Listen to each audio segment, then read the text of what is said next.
Ano man yung bata ang dagan-dagan? Ano ni dagan man ka? Gukod kog mga chicks ya. Gukod? Chard, ay pagkukura ang mga babae ng kukod ni mo. Ibasa niyo bugukod na sa lain. Ang babae, di na dapat pagkukuron. Ay pagkukura ang mga babae nga ni gukod ni mo. Unya unsaon man niya nga sila ra may nagkagusto nako. Unya wa pa jud koy gusto nila.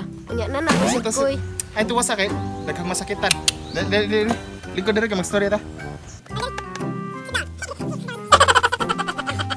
Speaking of nidagan, Chard, kinsa may gobernador na maron sa mga nidagan karong 2019. 5 mata sila po. Ay lahingan li, kinsa may maron. Ay syempre kanang suod kayo ni tatay. Kasi tatay. Isa pa baylain. Tatay di gunggod. Oh, uno. Nya kinsa may gobernador ni maron bay? Aw, kana pangutana bay. Since nga dili pa ko kabutar karon eleksyon na.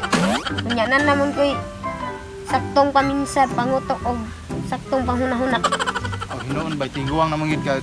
Nihapit na sa kamubutar pohon pero dili mailhan kay mubo kay kaghay. Hoy, karil to ko naman mo istorya. Sakit man kayo. Tsa, hilasan. Bitaw bay kung ako imong pangutan unog pasultihon. Adto na ta sa tinuod nga bulanon. Kinsa man bay? Siyempre, our father and our grandfather to all people in Bohol. Ang ikaduhang tatay nato, si Sir Jude Ibasco Jr. pagka-gobernador. Nya amigo pa dyan silang Duterte.